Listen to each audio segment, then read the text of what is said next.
Earth is not just a blue floating marble.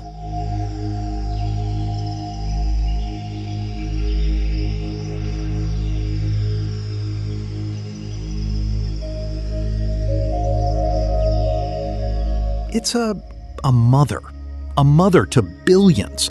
What am I even saying? Billions? Try quadrillions and beyond.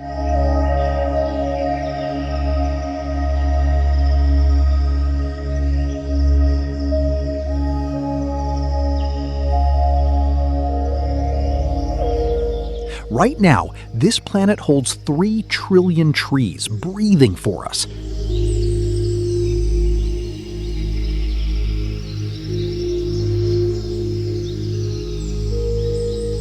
It's home to 10 quintillion insects, a number so large it beggars belief.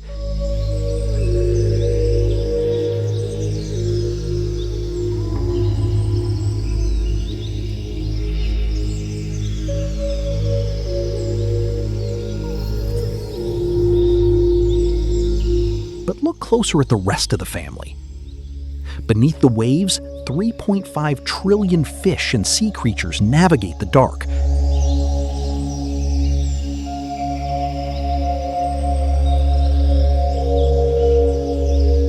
Above them, 85 billion birds own the sky.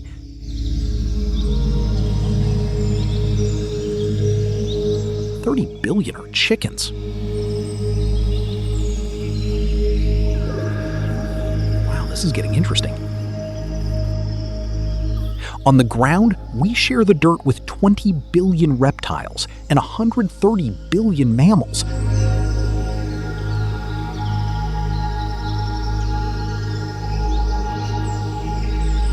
From the smallest field mouse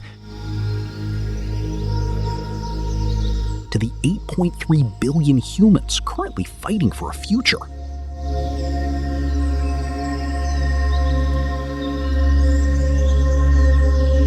The total mass of every living thing here is 550 billion tons. It is the heaviest, most complex living machine in the known universe.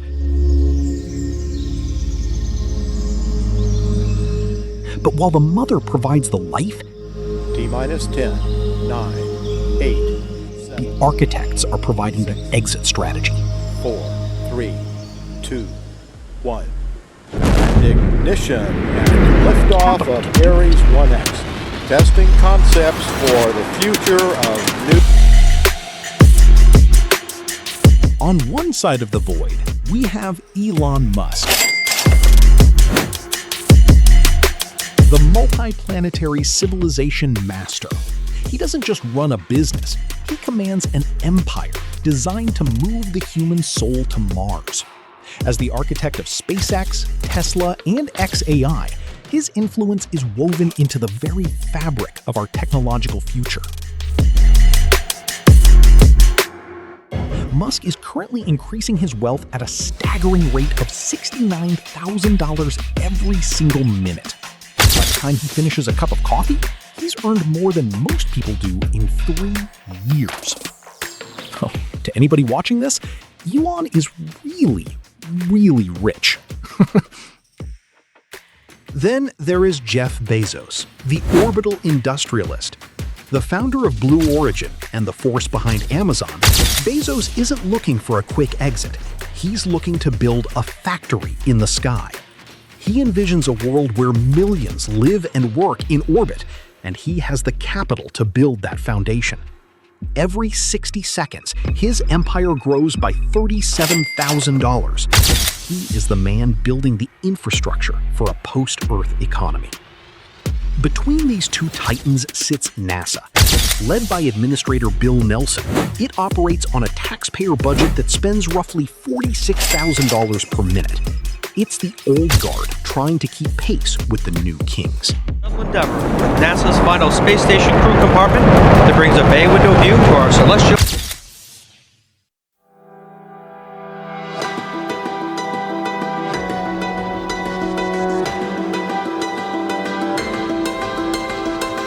"40 million miles away, a small, rusted marble hangs in the void.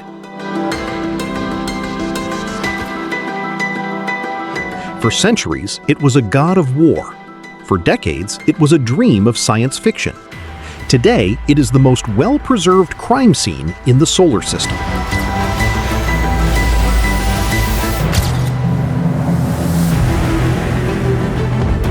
Before you pack your bags, know the terrain. Mars is a desert, but not like the Sahara. It's a frozen wasteland where the average temperature is minus 62 degrees Celsius.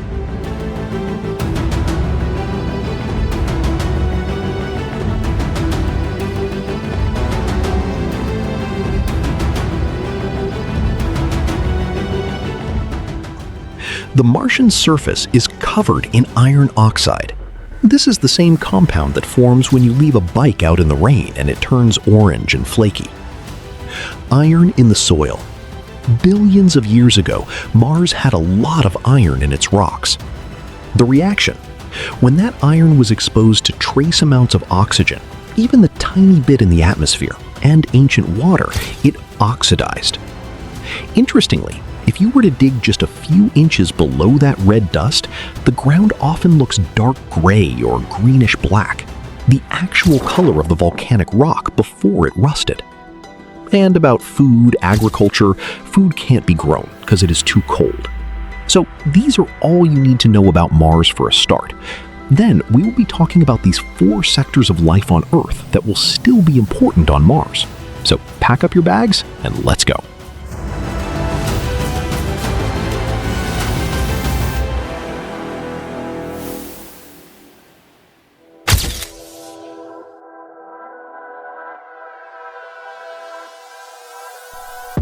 Okay, human adaptation. The oxygen equation. In the new era, breathing isn't a right, it's a subscription. If we calculate the cost based on 2026 launch prices and the actual biological needs of the human body, the air bill becomes the most expensive part of your day. Here is the breakdown for one human for 24 hours. Average consumption: 0.84 kilograms of O2 per day. Method: transporting it from Earth to a low Earth orbit colony. The bill: one human, 24 hours, $5,880. And that's based on the $7,000 per kilogram SpaceX rideshare rate for 2026. The utopian budget breakdown. If you lived in this community, your daily breath log would look like this. Sleeping and resting, 0.6 kilograms, $4,200. Average daily life, 0.84 kilograms, $5,880. Heavy labor or exercise, 2 kilograms, $14,000. The civilization cost. In this new era, the cost of civilization is the end of free survival. On Earth, your O2 cost is $0. In a utopian colony, if you don't have $6,000 a day, you quite literally run out of air. This creates a new era where wealth isn't about buying cars or jewelry. It's about how many minutes of breathing you have left in your bank account. Next is water. You see, water is very complex and vital. Water is the root of life. Our soil, our trees, our body, they all need water. It's in our DNA. Transporting water to a new era colony is a massive logistical nightmare because water is heavy, incompressible, and vital. In 2026, we have 2 main delivery models: the Amazon Prime model, shipping it from Earth, and the local mining model, finding it there. 1. The Earth-to-orbit delivery. Until we find local sources, every drop must be launched on a rocket.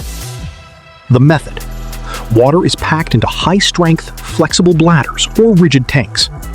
On current missions, like those to the ISS, these are treated like gold. The cost: 1 gallon of water weighs about 3.78 kilograms or 8.3 pounds. Cost to launch: at 2026 rates, roughly $7,000 per kg to LEO. Launching 1 gallon of water costs roughly $26,460. 24-hour human usage: a human needs roughly 1 gallon a day for drinking and hygiene. So, one human, 24 hours, equals $26,460. 2. The Lunar Martian Mining, ISRU.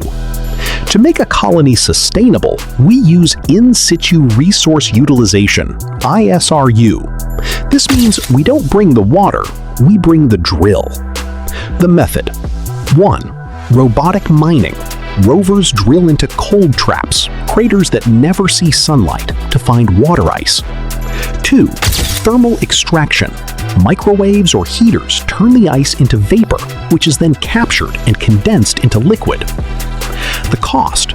The upfront cost for a robotic mining fleet is estimated at $2 billion to $5 billion.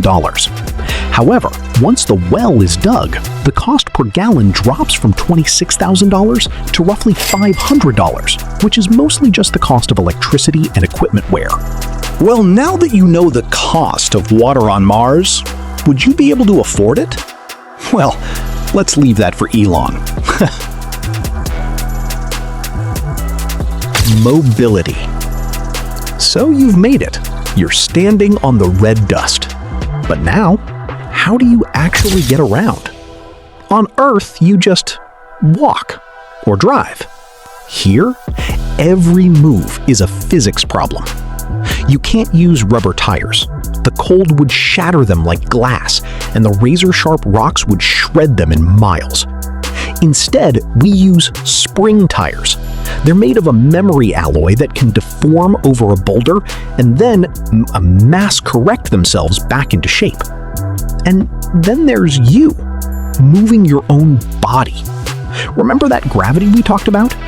At 38%, walking feels weird. You don't stride, you hop.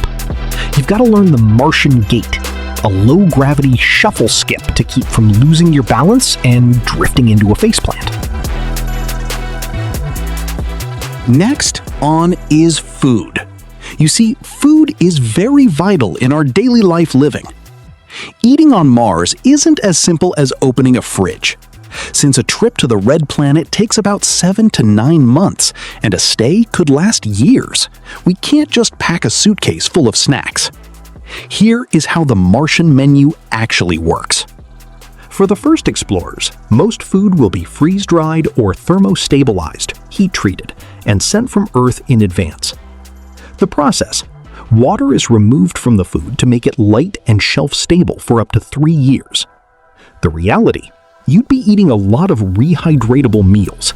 Add hot water, wait a few minutes, and you have beef stew or macaroni and cheese. The space bread problem. Traditional bread is banned because crumbs can float into sensitive electronics. Instead, astronauts use tortillas, which stay fresh for months and don't crumble. Farming the rust, the Martian greenhouse. To stay long-term, we have to grow food. But Martian soil, regolith, is actually toxic. It contains salts called perchlorates that are harmful to humans. The solution? Scientists plan to wash the soil to remove the salts and then add fertilizer. Yes, exactly like in the movies, using recycled human waste to provide the nitrogen plants need. 4. Lab-grown meat. Bringing a cow to Mars is impossible, so scientists are looking into cultivated meat. They take a few cells from an animal on Earth and grow the steak or chicken nuggets in a bioreactor on Mars. It's real meat, but without the need for a farm. And yup, you are all caught up about food. So, between the toxic radioactive dirt, freezing to death, and suffocating because your oxygen generator glitched, surviving Mars is basically going to take a miracle. Or at least a couple of $1 trillion from Elon and Bezos. Look, if you want to stay safe on Earth, where there's actual oxygen and pizza, hit that subscribe button so we can keep tracking the space economy together. Or don't and go sign up for that first colonial flight. I'm sure working a 16-hour shift in a Martian Amazon warehouse will be great for your resume. Drop a comment below. Would you actually risk your life to go? Personally, I like breathing too much, but let me know. See you in the next one.